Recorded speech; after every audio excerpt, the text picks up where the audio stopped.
आत्ता आपल्यासोबत जी मिरवणूक होती त्याच्यामध्ये डॉक्टर बाबासाहेब आंबेडकर यांची भूमिका किंवा जे पात्र निभावले ते दुसरे कलाकार आहे. आपण त्याच्याकडे थोडक्यात जाणून घ्या. सर जय भीम, काय सांगाल आपण? जय त्या भीम. ठिकाणी खूप छान मिरवणूक झाली होती. आपल्यासोबत अनेक कलाकार होते. आपण सुद्धा एक डॉक्टर बाबासाहेब आंबेडकर यांचं पात्र साकारलं होतं. काय सांगाल, आपली काय प्रतिक्रिया आहे? सर्वप्रथम जय भीम. मी माझा परिचय देतोय.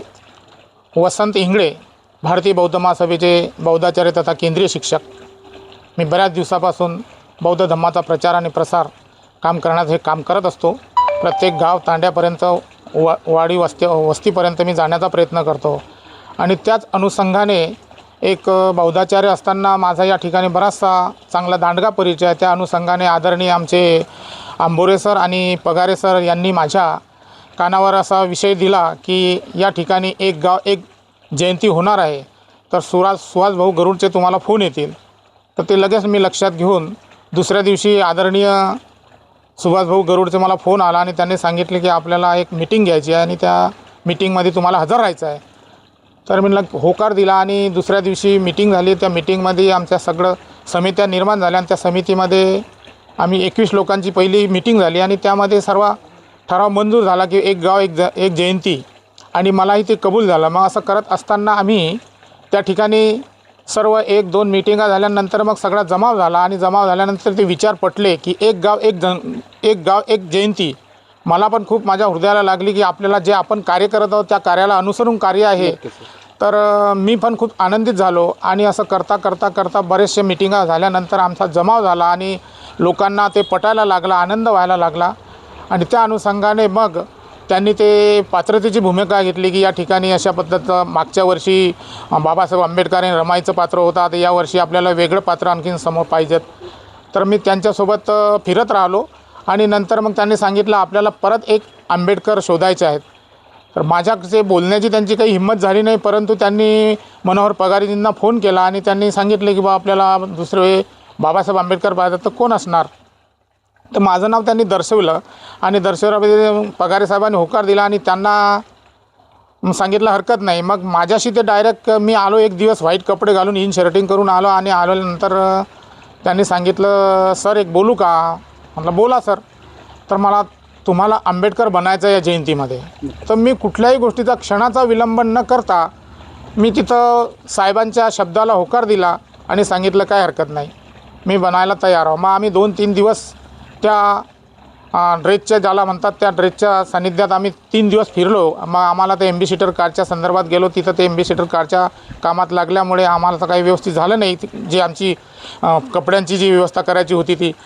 मग लगेच साहेबांनी सांगितलं काय हरकत नाही, सगळं आहे. मग आम्ही पोशाखची तयारी केली आणि मग आता बाबासाहेब आंबेडकर बनायचं म्हटल्यानंतर बाबासाहेब आंबेडकर मानव ते मुक्तिदाते, त्यांच्याकडे सर्व आदर्शानं खातो तो घास आणि घेतो तो श्वास केवळ बाबासाहेबांमुळे, अशी भूमिका माझ्याजवळ आली. मी खरंच सुहासभाऊ गरुड आणि रमाकांत मित्रमंडळ यांनी मला जी जबाबदारी दिली ती जबाबदारी एकमेव मी काही न विचार करता मी ते स्वीकारली. सर्वप्रथम तर मी आदरणीय सुभाषभाऊ गरुड, माजी सभापती मावळ आणि रमाकांत मित्रमंडळ, त्याचप्रमाणे आमचे जयंतीमधले सर्वच कार्यकर्ते, या सर्वांचं सर्वप्रथम मी अभिनंदन करतो. त्यांचे खूप खूप आभार मानतो की माझ्या जीवनात मी आतापर्यंत एवढं समाज कार्य केलं, धार्मिक कार्य केलं, परंतु त्या कार्याचं फलित आज मी बाबासाहेब आंबेडकरांच्या भूमिकेमध्ये पार पाडत असताना खूप मला मोलाचा आनंद झाला. त्या आनंदाला अगणित आनंद झाला की मी तो आनंद शब्दात सांगू शकत नाही, अशा पद्धतीनं.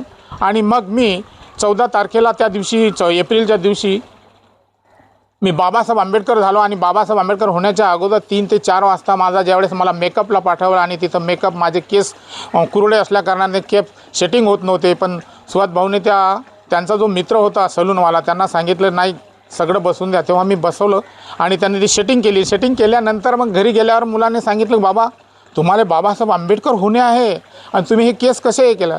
तेव्हा त्यांनी सांगितलं की मग मी थोडासा नाराज झालो आहे, पण फोन केला सलूनवाल्यांना आणि सांगितलं त्या सलूनवाल्याने की काळजी करू नका, ते सेटिंग 1 तासामध्ये ते केस एकदम व्यवस्थित बसले, दिसायला लागलो. जो तो मला वंदन करायला लागला की बाबासाहेब आंबेडकर सारखं रूपात तुम्ही आम्हाला दिसून राहिलो. खूप खूप अनेक प्रकारच्या मला आनंदाचे फोन यायचे, हर्षाचे फोन यायचे. अशा पद्धतीने त्या ठिकाणी मी बाबासाहेब आंबेडकरांचं जे रूप होतं, बाबासाहेब आंबेडकरांचं जे माझ्याकडे जी जबाबदारी दिली, मी सर्वांच्या वतीने जो तो मला म्हणायचा की नक्कीच खूप तुम्ही एकदम सेम टू सेम बाबासाहेब आंबेडकरासारखे दिसाल, तो मला आनंद व्हायचा. माझ्या नसामध्ये मला की आनंद की खरंच मी आतापर्यंत एवढं धम्माचं कार्य केलं, आतापर्यंत मी एवढं काही समाजकार्य धार्मिक कार्य केलं, मला एवढा आनंद मिळाला नाही. परंतु त्या दिवशी माझा आनंद एकदम दुगुणित होता की मी एवढा आनंदित झालो.